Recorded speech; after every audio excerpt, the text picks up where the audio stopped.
Yes, so as Maitri Jyoti was saying, we are starting a series that's running up to Christmas on, well, wisdom, because for this year we have been doing the 5 Spiritual Faculties, which was a teaching of the Buddha, these 5 qualities or aspects of Buddhist practice that we can be aware of and introduce and be conscious of developing.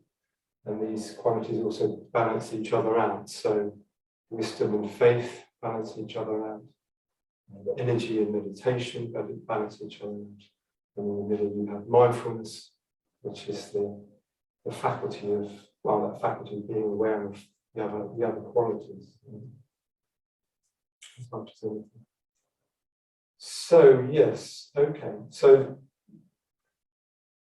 what we thought, or what I thought, we could do for this aspect of wisdom is to focus on a particular way of approaching wisdom that comes from the Buddhist tradition, and it's a focus on the interconnectedness of things. So there was a sutta. Sutra actually means thread, but sutta is the discourses of the Buddha, and for centuries or millennia, in fact afterwards, you had more and more of these sutta or sutras emerging. And one of these sutras is called the Avatamsaka Sutra. So Avatamsaka means flower ornament, and its emphasis is upon this teaching of interconnectedness. So that's what I'm going to be having a look at today. I kind of sort of feel like I think I started to realise just kind of the sort of Buddhist thought that goes behind it. So this talk is going to be trying to outline, doing my best, to outline the kind of conceptual thinking behind this idea of interconnectedness. And then we're going to have a series of talks, so hopefully it explores that in a bit more of a, what does that mean to us kind of way. We might be looking at that from a relational point of view, our kind of interconnectedness from the point of view of being connected together as human beings, also from a point of view of the planet and connection with that. So Jyoti is going to be coming on in December and hopefully talking around a bit around that theme. So it's going to be explored in other things, but I'm going to kind of give you the kind of conceptual kind of approach to this. I'm going to try and make it as entertaining as possible and not too heavy. But you have my permission to fall asleep if you have too much. We're going to have groups afterwards, so there is a chance to kind of go, what did he say?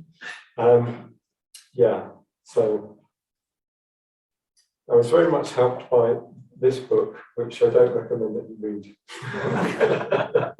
Unless you're really into the sort of scholarly side of Buddhism. It's actually a very well-written book, but it is quite well. Okay. So I thought, in order to kind of soften the blow, we'll have a slideshow to start with. So yes, this Avatamsaka Sutra, that's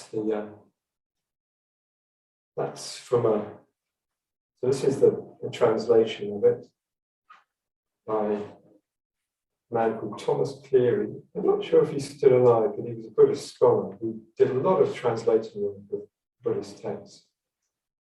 So the Avatamsaka Sutra, and part of that sutra is what's called the Gandhavyuha Sutra. So as I said, Avatamsaka means something like flower ornament sutra, and flowers are a popular form of symbolism in Buddhism, the lotus being one of the classic symbols of spiritual unfoldment used by the Buddha.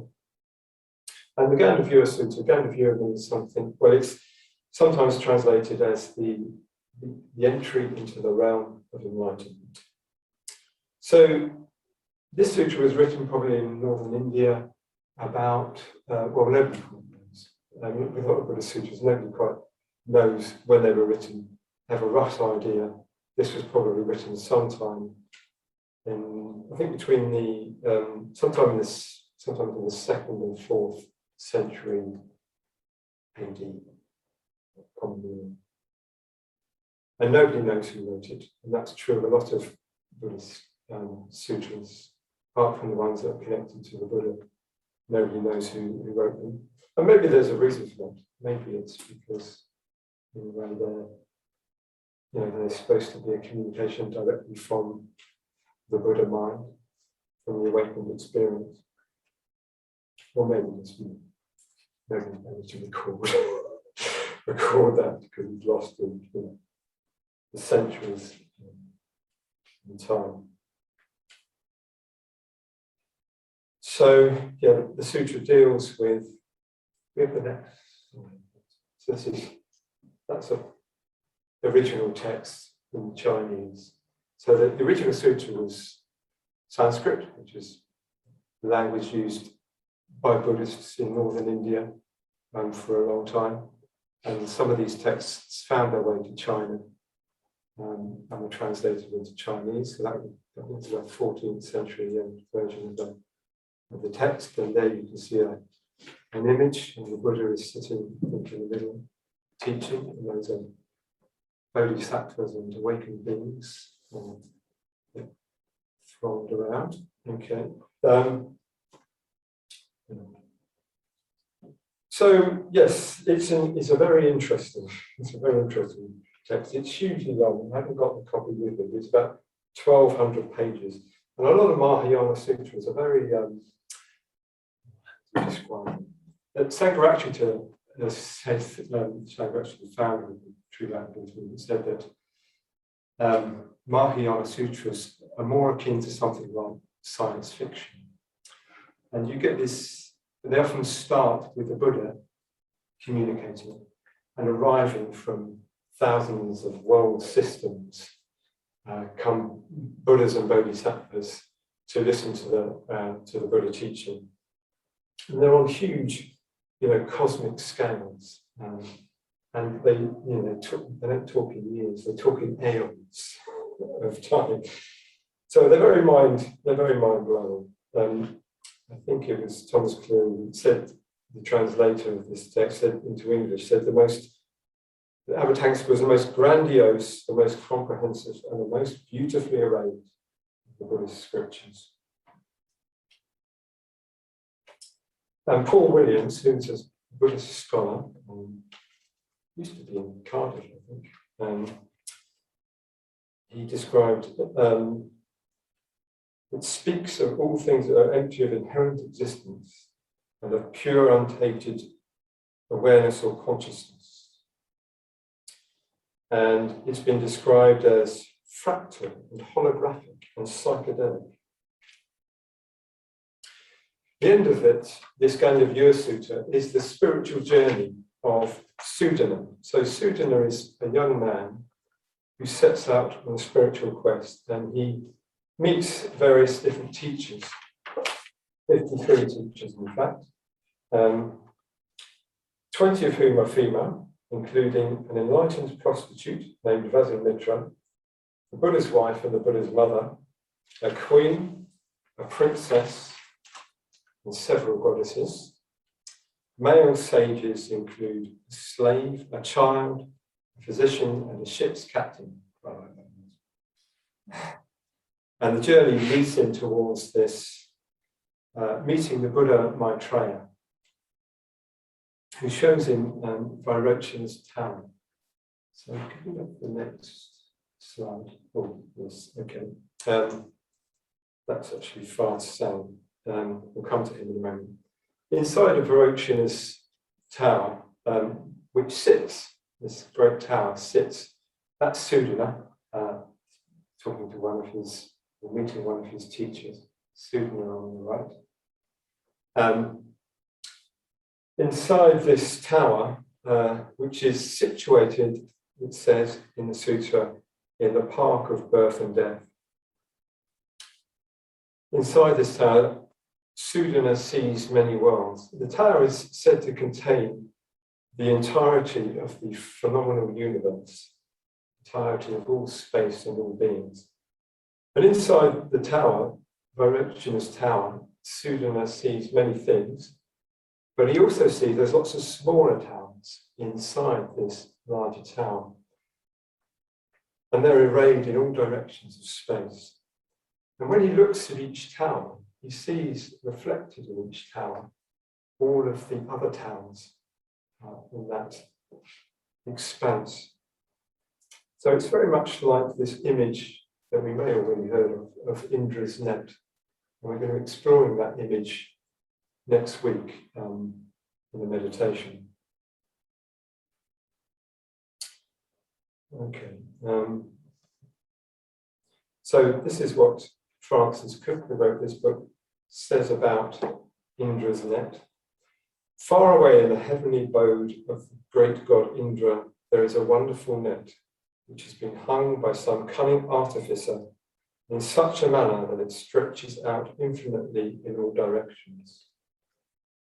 In accordance with the extravagant tastes of deities, the artificer has hung a single glittering jewel in each eye of the net.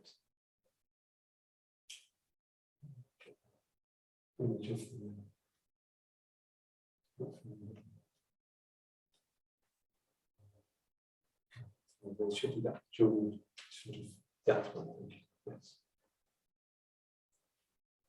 There hang, yes, the eye of the net, and since the net itself is infinite in dimension, the jewels are infinite in number. There hang the jewels, glittering like stars of first magnitude, a wonderful sight to behold. If we now arbitrarily select one of these jewels for inspection and look closely at it, we will discover that in its polished surface there are reflected all the other jewels in the net, infinite in number. Not only that, but each of the jewels reflected in this one jewel is also reflecting all other jewels, so that there is an infinite reflecting process occurring.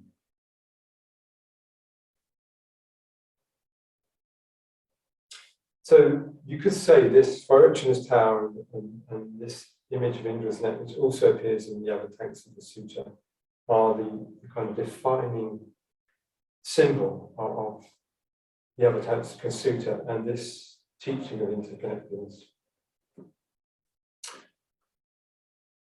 It's not just though within the Buddhist tradition that this idea of interconnectedness emerges. So I was looking online and found some things. So the poet John Donne, who was an English poet writing around 1600, says, "No man is an island entire of itself.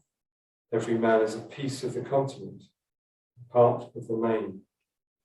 If a clod be washed away by the sea, Europe is the less, as well as if a promontory were, as well as any manner of thy friends or of thine own were. Any man's death diminishes me, because I am involved in mankind." And in the mid-20th century, in America, Martin Luther King says, "Whatever affects one directly affects all indirectly. I can never be what I ought to be until you are what you ought to be. This is the interrelated structure of reality." Martin Luther King. Okay, so the Buddha taught that all phenomena are dependently co-arising. So what does this mean? So consider the following. You are on your way to work, you are late, and you have an important presentation to give to your colleagues. Because of this, you are a little stressed. Going along the road, you have a puncture. Not now. Various thoughts flit through your mind. getting told off by the boss for being late again. Everyone waiting in the meeting room, getting annoyed that you are late, thinking the worst of you. Have I got a spare tyre? Can I call the AA? They'll be really busy this time of day, etc., etc. You get out of the car and see that there is a nail in the tyre, which has caused the puncture. More thoughts. How did that get there? Bloody nails. The road should be swept so that nails aren't left in the gutters, etc. Stress levels are going up really high now. This present circumstance, not that different from many that happen every day, but what was the cause of this current predicament you find yourself in? Was it the nail? If the nail had been in the road a few inches away from where it was, it wouldn't have gone into the tyre. You would have been none the wiser. Was it the council for not sweeping the roads? Actually, the roads were swept last week, but this nail fell off a skip lorry yesterday and landed where it did. Can you expect the council to sweep the roads continuously? Was it the skip lorry's fault? But surely building waste has to be removed somehow. Was it my fault? After all, if I hadn't been in a rush, I wouldn't have tried to squeeze around that bus back there by driving so close to the gutter and wouldn't have hit the nail. Surely it's my fault. It's usually my fault. Why am I always late? Why am I always late? You reflect on your past conditioning. This habit of being late goes back to when I was at school. I didn't want to get up and go to school because, well, I didn't like school. And after all, it was an unpleasant, violent place. So was it the school's fault?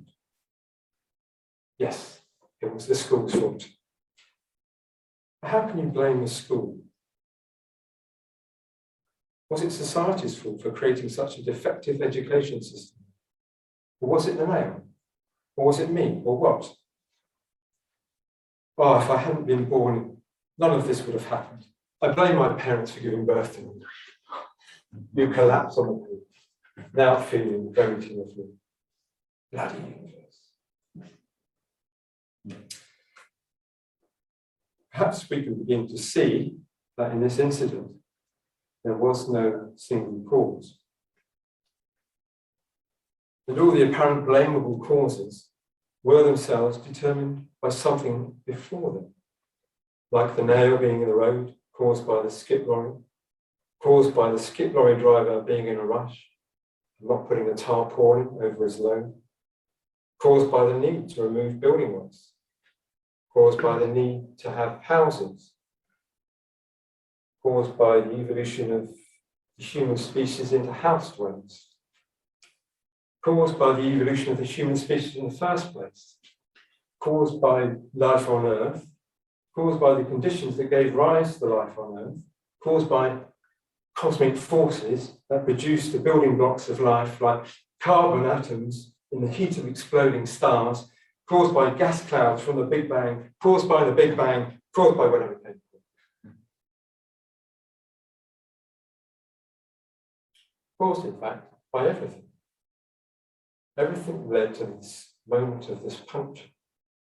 You can't separate it all out. You start to laugh. There was nothing you could do. No one and nothing is to blame. If you blame one thing, you blame everything. If you blame the nail, you blame the universe. Far away, in distance and time, sits a man in a small cell in a larger building, perched on the side of a mountain. The man's name was Avatamsaka. The picture of there it is. He's thinking about something. He has been thinking about it all night. when he should have been sleeping. Several candles are burnt down. He's now getting to the end of his candle supply. In fact, he's been thinking about this thing on and on for some time. He's thinking about something he has read. It was this: 10,000 Buddhas can be seen preaching on the head of a single hair. What does it mean? 10,000 Buddhas can be seen preaching on the head of a single hair.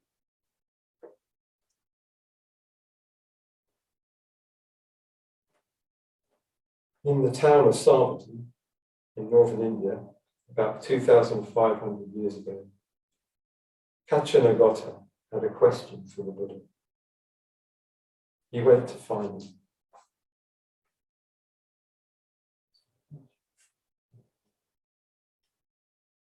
So you haven't really got these in order.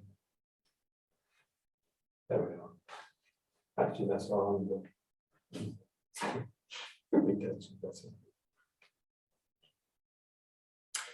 He goes to the Buddha, salutes the Buddha, and sits down.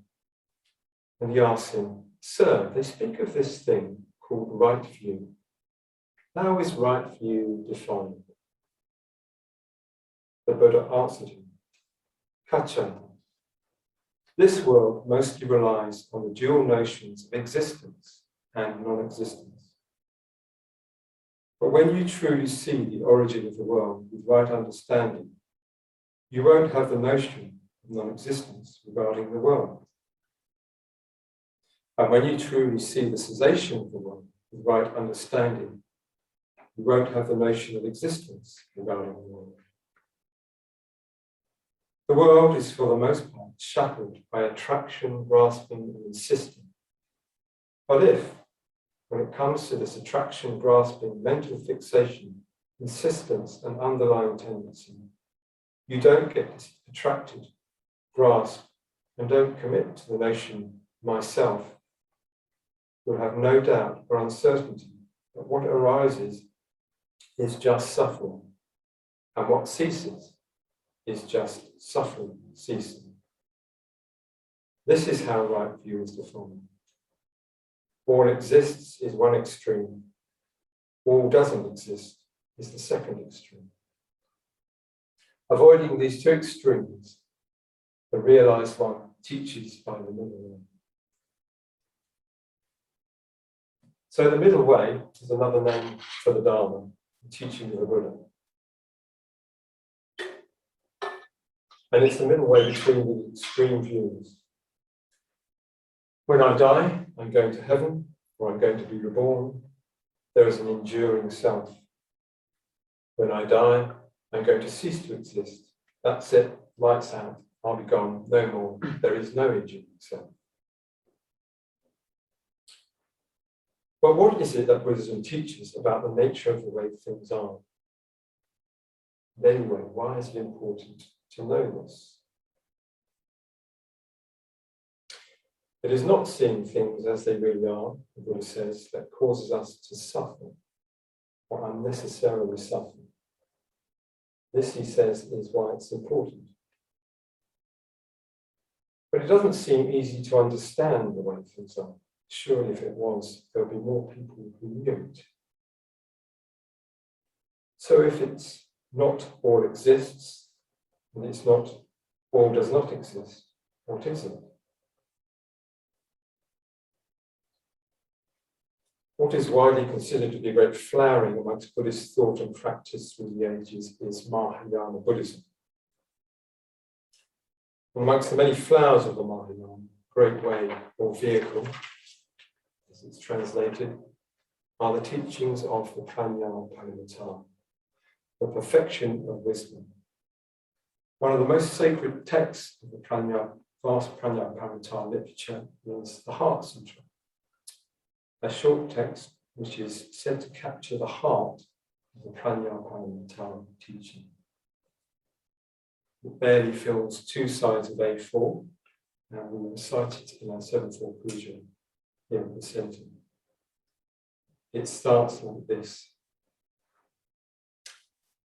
The Bodhisattva of compassion, when he meditated deeply, saw the emptiness of all five skandhas and sundered the bonds that cause him suffering. Here then, form is no other than emptiness. Emptiness no other than form. Form is only emptiness. Emptiness only form. Sangha, the founder of the Triratna Buddhist movement and community, has described the philosophical position of Triratna in terms of this. Form is no other than emptiness, emptiness no other than form. Is this some clue to Buddhist wisdom? But it ends as such. Andy is sitting on a Buddhist talk about wisdom. He's thinking to himself, form is no other than emptiness. Emptiness no other than form. Form is no other than emptiness. Emptiness no other than form. I think so. Form, presumably this means things. Things are no other than emptiness. Okay, maybe I can get my head around that. After all, Buddhism says all things are impermanent, and I can go along with that. So if all things are impermanent, then I guess nothing is really a thing. Because if it was really a thing, it would surely last and not be impermanent. So all things are impermanent means there are no real things. Tell that to my daughter next time she stubs her toe. But perhaps it might be true. But even stubbing your toe might not be a thing. I guess you stub your toe and then the toe hitting the chair leads to something else called screaming, crying, blaming dad. But screaming, crying and blaming dad sooner or later go away and become distracted by chocolate bar. If things had things, real things, then presumably screaming and crying and blaming dad will not go away and be around forever. Okay, things don't have things, which may be the same as saying they're empty. Interesting. But emptiness is no other than form. How do I get my head around that? What actually is the emptiness we're talking about here? I thought the Buddha said that all doesn't exist is a wrong view. So how can things be truly empty? Then how can that emptiness be the same as things which don't truly exist? Come on, bro. Seriously.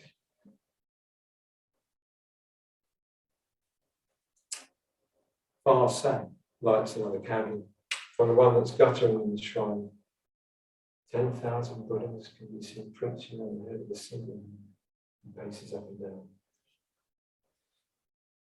So if there are no things, no really finally existing things, then all this world, all these people, everything I can see and hear and touch, what is it? It's something, sure.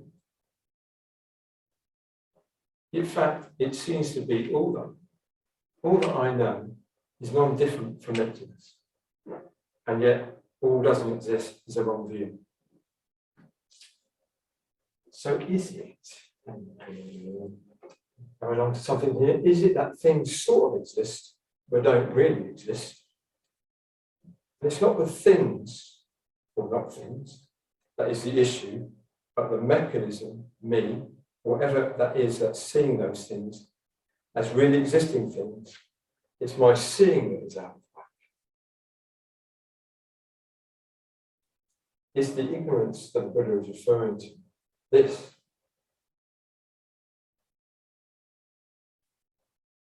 All things are by nature void. They are not born or destroyed. Oh, here we go. So things are empty by nature, void. Okay. They're not born or destroyed. Things are not really things, but maybe apparent things. Then I suppose, yes, they never really came to birth. They never really come into being. If they came into being, they would be things. Yeah, yes, get in. And of course, if they're not really born, because they're not really things, only apparent things, then of course, ipso facto, Bob's your uncle, they can't be destroyed. There is no real thing there to be destroyed. Yes, get in there. You are still on the roadside. You weren't wrong. Monday morning rush hour, the AA are busy. You've bitten the bullet though. Phoned the boss with your excuse that sounded like a lie made up to get out of being late and delivering the presentation. God, I hate public speaking. At least the sun is shining. If you blame the nail, you blame the universe. So going backwards then, if the nail hadn't been exactly where it was, or if I hadn't picked up this habit from God knows where of leaving things at the last minute, or if the nail had been in a slightly different angle, or if the bus driver was a further bit ahead in his journey, if Mrs. Jones hadn't slowed him down by fumbling for any change, because of the new purse that she felt obliged to use, because her daughter had bought her one for her birthday, the old one worked fine, by the way. If none of these things had happened, or happened slightly differently, then this wouldn't have happened. Flat tire, AA weight, black market work. So what is it? Every situation is made up of infinite conditions. Every whole is made up of different parts. Infinite parts. If you take out one part, lay on different position, Mrs. Jones' new teapot instead of first, that I'll do with. Then the whole doesn't happen. Late for work, board meeting, colleague shame, whatever.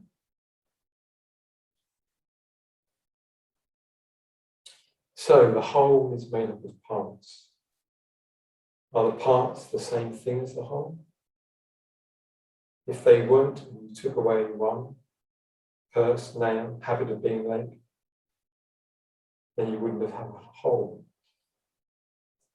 Work shaming boss and you would walk on.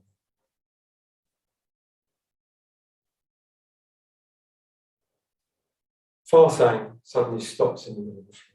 His robe fluttering as a result, almost catches fire. But he doesn't notice. What was that? Something inside shifted. Something sort of dropped inside. He gives a shudder. He carries on walking. 10,000 Buddhas can be seen preaching on the head of a single head. The Buddha taught conditioned co-arising Farsang things. So if a part is a part of the whole, and without that part you don't have a whole, even if that whole is a raindrop or a twig breaking on the entire country of China, then the whole and the parts are inextricably linked.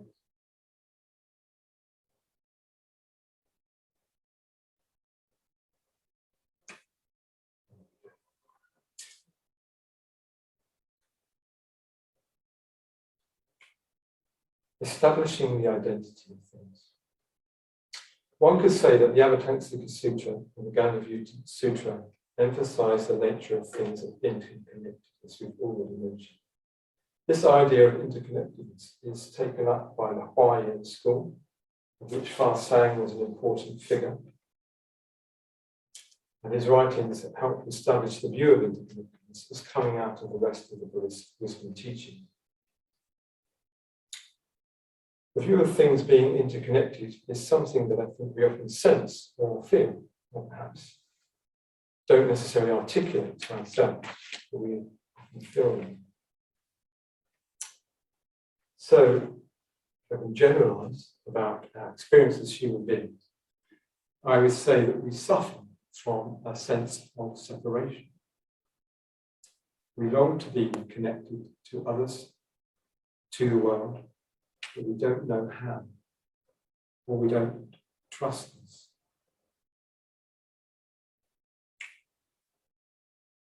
This interconnectedness in some ways is not difficult to sense. We often feel more inclined to smile when someone else smiles at us. I think it's actually been established by neuroscience now that somebody else smiling has a direct effect on the brain's chemistry and changes that moment as far as the brain is concerned in that moment. So yes, as I said, in coming weeks we're going to be exploring a bit more this theme of interconnectedness, sort of trying to see how that affects us on the world that we live in and our relationships with each other.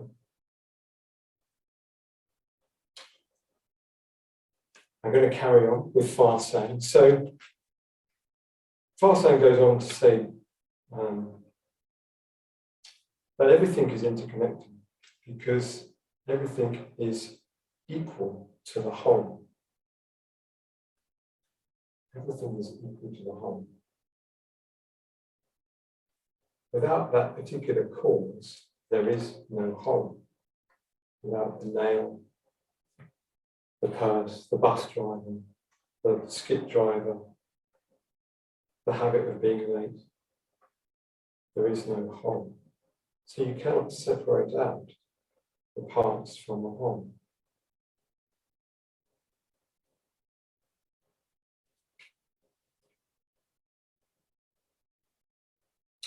But is this the same as saying any single part is the same as the whole?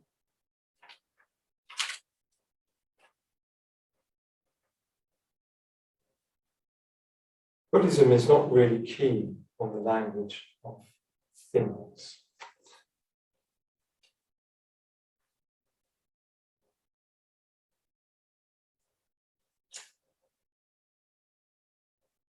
So consider the following.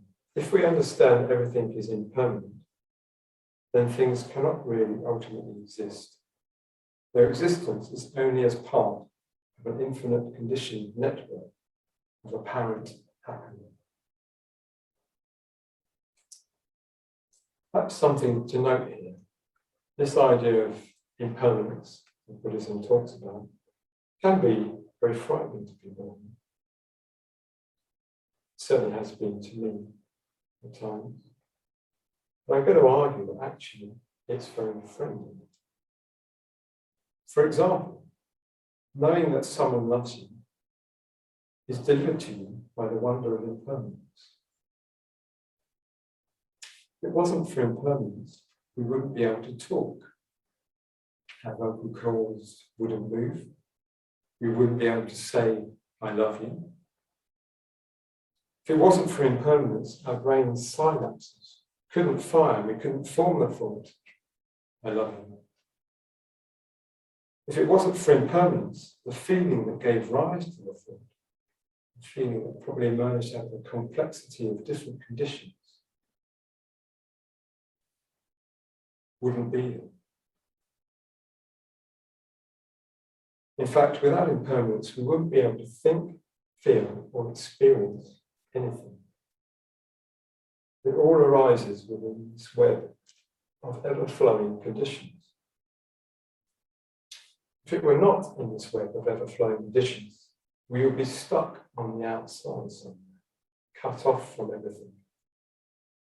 And we wouldn't even know we were there because there'd be nothing experienced and no experiencer to know anything. There will be a dead void. We didn't even know it was a dead void.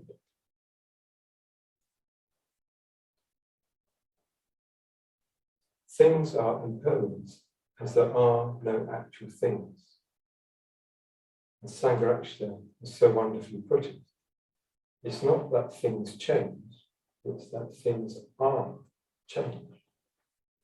I.e., no thingness means change and everything are the same. What Huayen and Far Sang is trying to draw out what the Avatamsaka Sutra, written so long ago, embodies, is that we are non-different from this ever-flowing web of conditions. If a single cause or condition is non-different from the whole, it is therefore synonymous with the whole. Without a single condition, you do not have the whole. Without the nail, the skip driver, the late bus, the purse, you don't have what follows from it. Huayen establishes this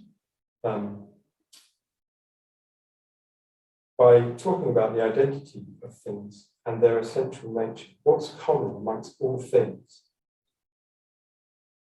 And what is common amongst all things is there no things. Shunyata, as a Mahayana refers to it. And in the Five Buddha Mandala, this is embodied by the figure of Avatamsaka, who we've looked at before, and when we've explored the mandala of the Five Buddhas in its centre. All things are the same, that all things are essentially empty. This doesn't deny their manifest or apparent nature, but their essential nature is equal. Huayen then goes on to establish how this implies their interconnectedness or interpenetration. Huayen is quite keen on this term interpenetration. I just think it's probably the most stand-up comedian to mention China.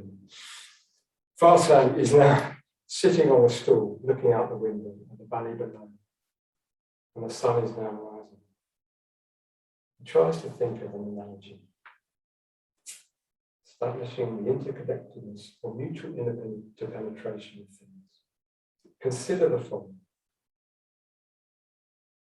A seed is seen to be a cause of the plant, but it also needs the aid of the sunlight, the rain, and the soil. The seed on its own cannot produce the plant.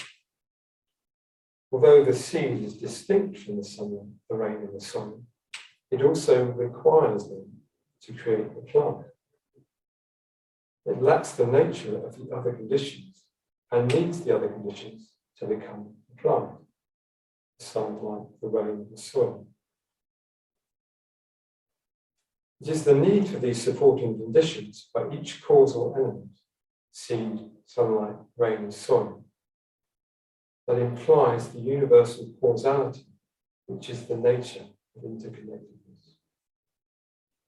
This interconnectedness is based on the mutual interpenetration of all dharmas, all causal happenings.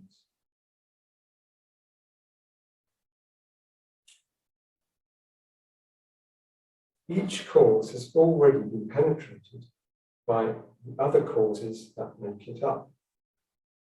The sunlight is already caused by all the conditions that came before, such as the formation of stars.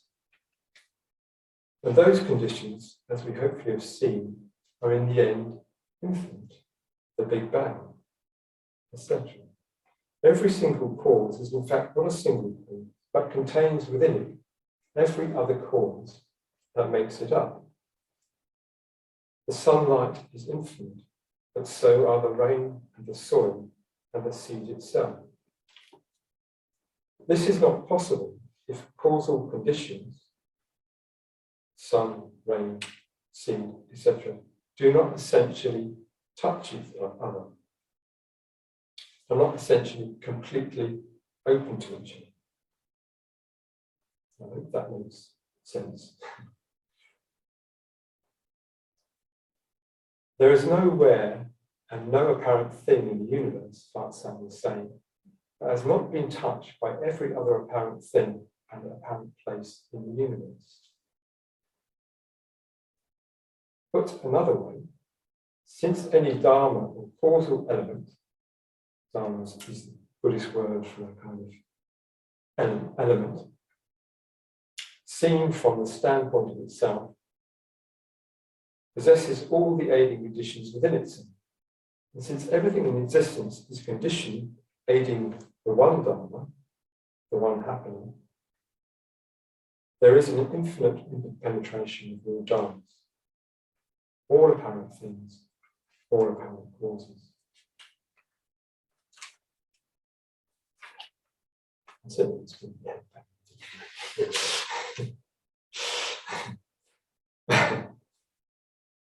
This is a condensed version. This is what I managed to draw out of the book. I say apparent things because hopefully you can understand and see intercausality. Interpenetration means that there are no real things. If there were real things, things wouldn't interpenetrate. And we'd be, like I said, in this sort of dead void where there was no impermanence. There was no way of anything affecting anything else. But the fact that there is means that everything affects everything else. So the implications of this can be huge. So yes, we, or at least let's say the true nature of ourselves, are not only separate from everything, we are the same as everything. We are in our essential nature, the everythingness, or the oneness, not the imagined one, although that is also happening within that oneness and everythingness. Imagine me as separate, but that true me then is non-different from the oneness, the everythingness. Everything is reflected in me and you, atoms, sunlight, soil. And you and me are not different from everything that we are reflecting. So it is like Indra's net. In Indra's net, every node within reality reflects every other node within reality.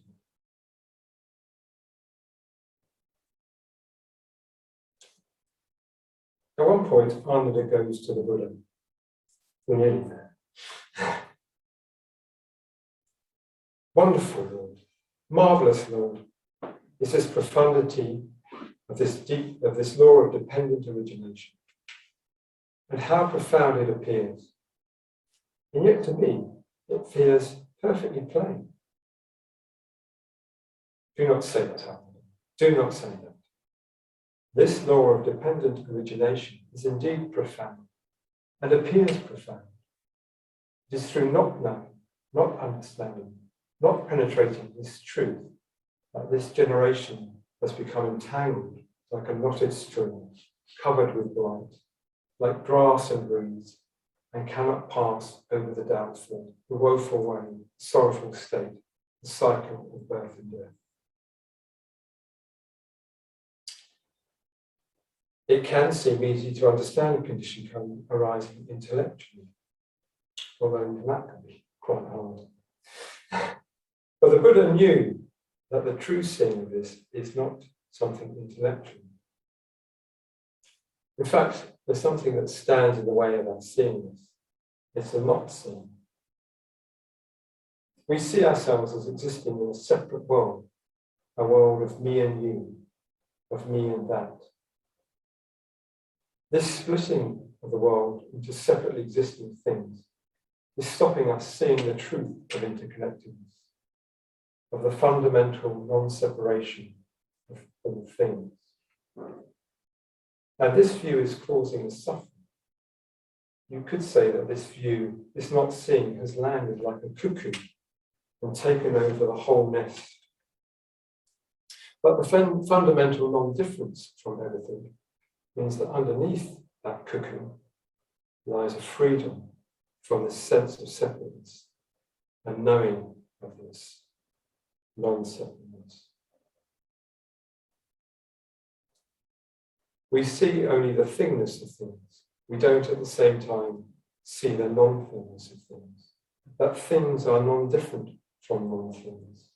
Form is no other than emptiness. Emptiness no other than form.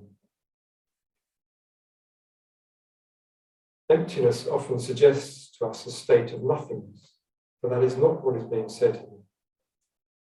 What is being said, and what Fa Sang is at pains to draw out, is that the apparent thingness and non-thingness are mutually interconnected, that they are not different. The apparent world is only possible because of emptiness. And emptiness is non-different from the apparent world. Form is emptiness. Emptiness is form. Things are not existent. Things are not non-existent. The middle way. Sangha writes, the head of a single hair is non-different from the universe as a whole, nor are 10,000 Buddhas different from the whole. 10,000 Buddhas are a single hair head preaching the wisdom of interconnectedness. 10,000 Buddhas can indeed be seen preaching on the head of a single head. Sangha feels that same sense of dropping, but this time it passes through his whole being. Deep peace starts to pervade him. The sun comes up over the world. He sighs deeply and smiles.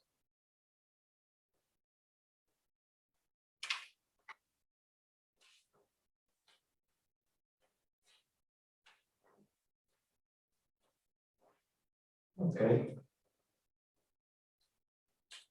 So we'll have a tea for